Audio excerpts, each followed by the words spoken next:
दोस्तों, एक लड़का जिसकी उम्र लगभग 24 से 25 साल होती है, वो एक शमशान घाट के अंदर जाता है और वहां से अपनी दादी की अस्थियों को लेकर जैसे ही गेट की तरफ बाहर आ रहा होता है तो बाहर उसे एक एम्बुलेंस दिखाई देती है जिसके अंदर एक लड़की बैठी है और उस एम्बुलेंस का ड्राइवर बैठा हुआ। दोनों में आपस में काफ़ी कहासुनी हो रही है।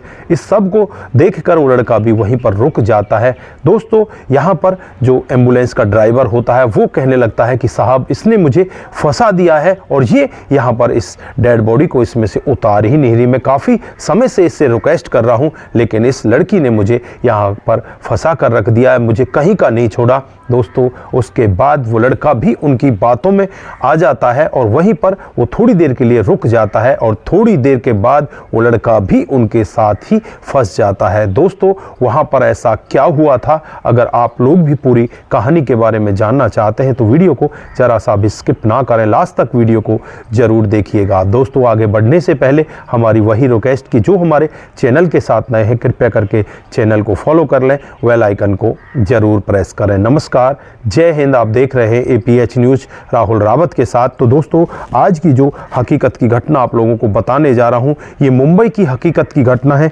यहाँ पर पंकज नाम का एक लड़का जिसकी उम्र 24 से 25 साल होती है, वो अपने घर वालों के साथ मुंबई में रहा करता है। घर परिवार में उसके माता पिता, उसकी बूढ़ी दादी होती है और बीमारी के चलते हुए बूढ़ी दादी का देहांत हो जाता है। दोस्तों, उसके बाद जो अड़ोसी पड़ोसी होते हैं सभी लोग इकट्ठा हो जाते हैं और जो बर्ली गेट शमशान घाट होता है वहाँ पर उस डेड बॉडी को ले जाते हैं। वहाँ अंतिम क्रियाक्रम की पूरी तैयारी की जाती है और अग्नि के सुपुर्द उस बूढ़ी दादी को कर दिया जाता है। दोस्तों, यहाँ पर जो घर के बड़े बुजुर्ग होते हैं वो कहते हैं कि बेटा, इनकी अस्थियों को भी लेकर आना है, इसके लिए तुम्हें कल सुबह आना होगा। हम लोग तो बुजुर्ग हैं, हमारे तो ज़्यादा इतने हाथ पैर चलते नहीं। यहाँ पर पंकज को ही ये जिम्मेवारी सौंप दी जाती है। होता है अगले ही दिन बर्ली गेट शमशान घाट में पहुँच जाता है और वहाँ से अपनी दादी माँ की अस्थियों को लेकर जैसे ही गेट की तरफ बाहर निकलता है तो वहाँ उसे एक एम्बुलेंस खड़ी दिखाई देती है और एम्बुलेंस में दो लोग आपस में झगड़ रहे होते हैं, जिसमें एक लड़की होती है जिसका नाम नंदिनी होता है, जिसकी उम्र लगभग 22 साल होती है। देखने में वो बेहद ही खूबसूरत होती है। इधर जो एम्बुलेंस का ड्राइवर होता है, आपस में इन दोनों की झड़प हो रही होती है। एम्बुलेंस का ड्राइवर बार बार इससे यही कह रहा है कि तुम डेड बॉडी को उतारो और मुझे यहाँ से जाने दो। दोस्तों, जब यहाँ पर पंकज आकर देखता है तो पंकज इनसे पूछने लगता है कि भाई, मामला क्या है, क्या माजरा है, किस लिए आप लोग लड़ रहे हो। तो यहाँ पर जो ड्राइवर है वो यही कहता है कि ये मेरी एम्बुलेंस को लेकर आई है लेकिन यहाँ से वो डेड बॉडी को उतार ही नहीं रही। मैं बहुत ज़्यादा परेशान हो गया हूँ, मुझे हॉस्पिटल से कॉल पे कॉल आ रहे हैं, मुझे जल्दी जाना है लेकिन ये मुझे यहाँ से जाने ही नहीं दे रही।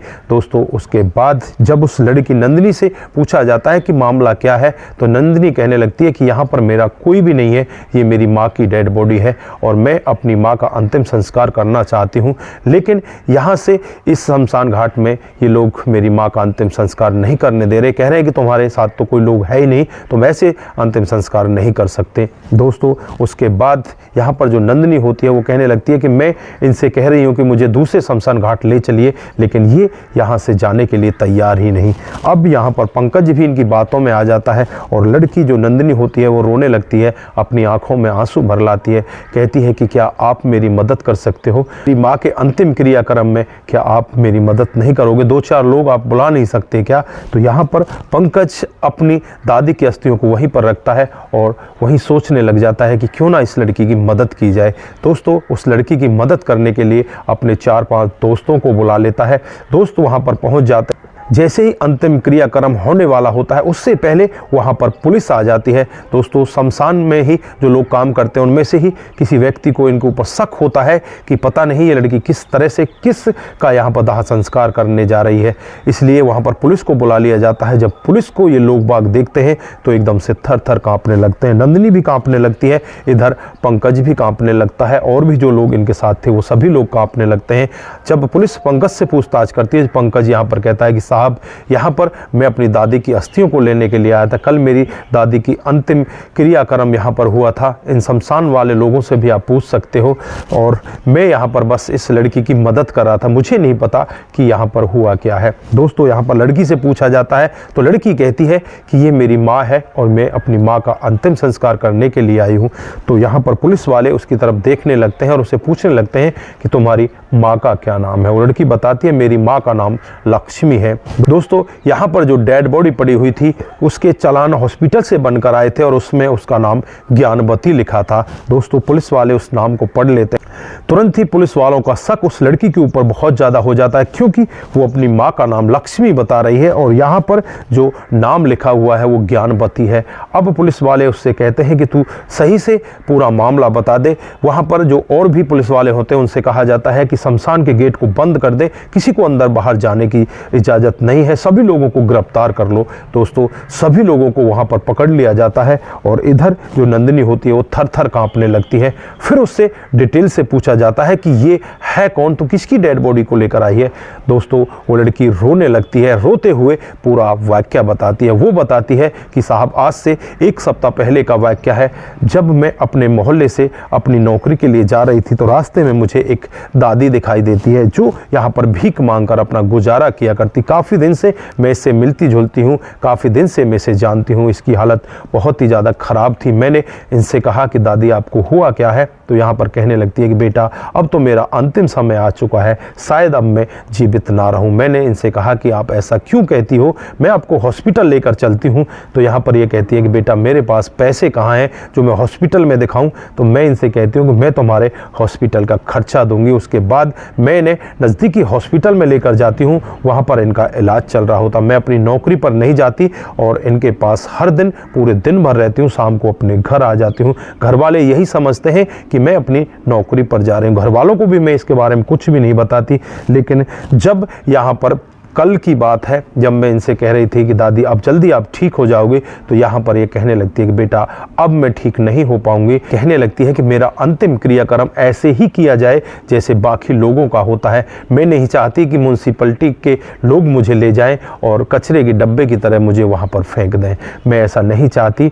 मैं यही चाहती हूँ अगर हो सके तो मेरे अंतिम क्रियाक्रम को ठीक तरह से करा देना। तो यहाँ पर मैं उनसे कहती हूँ कि तुम्हें टेंशन लेने की ज़रूरत नहीं है, मैं ये सब करा दूंगी। दोस्तों उसके बाद वो लड़की अपने घर आ जाती है और जैसे ही अगले दिन वो हॉस्पिटल में पहुंचती है तो वहां जाकर देखती है उस दादी की मौत हो चुकी है। अब यहाँ पर एम्बुलेंस एक किराए की लेती है और एम्बुलेंस में उस डेड बॉडी को रखवाती है। उसके बाद जो बर्ली गेट शमशान घाट है वहाँ पर वो पहुँच जाती है और वहाँ पहुँचने के बाद जो बर्ली गेट के शमशान घाट के कर्मचारी होते हैं वो यहाँ पर मना कर देते हैं कि ऐसे किसी को भी हम अंतिम क्रियाक्रम की इजाज़त नहीं दे सकते, आपके साथ और लोग भी होने चाहिए, आपके घर वाले कहाँ हैं और बाकी लोग कहाँ हैं, ये मामला हमें संदिग्ध लग रहा है। दोस्तों उसके बाद यहाँ पर जो एम्बुलेंस वाला होता है उसके साथ इसकी झड़प इसलिए हो रही थी कि ये लड़की चाहती थी कि यहाँ से इसे दूसरे शमशान घाट पर ले जाया जाए, वहाँ जाकर इसको अंतिम क्रियाक्रम इसका किया जाए, इसको अग्नि के सुपुर्द किया जाए।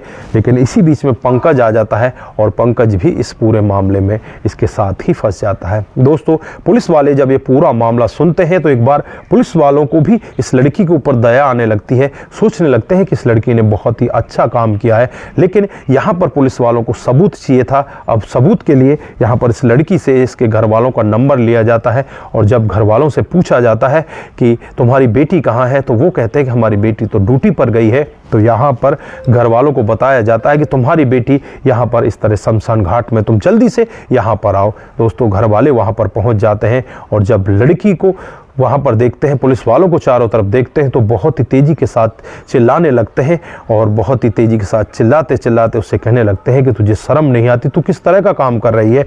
तो यहाँ पर पुलिस वाले ही उन घर वालों को समझाते हैं कि तुम्हारी लड़की ने बहुत ही अच्छा काम किया है। दोस्तों घर वाले अब उस लड़की को वहाँ से ले जाने लगते हैं। इधर जो पंकज था वो उस लड़की की तरफ देखने लगता है, लड़की पंकज की तरफ देखने लगती है। तो लड़की पंकज से कह कर जाती है कि मैं तो जा रही हूँ लेकिन आपके ऊपर ये जिम्मेवारी सौंप कर जा रही हूँ, आपको ये सारा काम करना है, जो भी पैसे लगेंगे मैं आपको दे दूंगी। यहाँ पर पंकज और नंदिनी एक दूसरे का नंबर ले लेते हैं।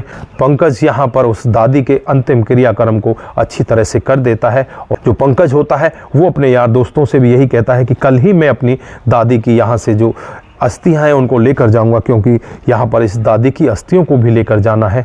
दोस्तों आपस में पंकज और नंदिनी बातचीत करते हैं। पंकज अपने घर पहुँच जाता है और घर जाने के बाद जब घर वाले उससे पूछते हैं कि बेटा कहाँ है तुम्हारी दादी की अस्थियों को नहीं लेकर आए क्या, तो यहाँ पर वो पूरा मामला बताता है कि इस तरह से एक लड़की मिली थी, इस तरह से पूरा मामला था। दोस्तों घर वाले भी यहाँ पर उस मामले को सुनकर एक बार के लिए शौक में पड़ जाते हैं। फिर यहाँ पर पंकज रात को नंदिनी के पास फ़ोन करता है और कहता है कि दादी का अंतिम क्रियाक्रम तो अच्छे से हो गया, लेकिन कल उनकी अस्थियों को लेने जाना है, क्या आप हमारे साथ में चलोगे? तो यहाँ पर नंदिनी कहती है कि हाँ मैं कल जरूर आऊँगी। दोस्तों उसके बाद कल नंदिनी और पंकज दोनों ही परली गेट शमशान घाट पर जाकर मिलते हैं, वहाँ से अस्थियों को लेते हैं और अस्थियों को लेकर वहाँ पर एक टैक्सी करते हैं और टैक्सी करके दोनों वहाँ से अस्थियों को लेकर उन्हें एक नदी में प्रवाहित कर देते हैं। दोस्तों उसके बाद दोनों अपने अपने घर आ जाते हैं। अब यहाँ पर जो पंकज है और नंदिनी है दोनों आपस में एक दूसरे के साथ बातचीत करने लगते हैं।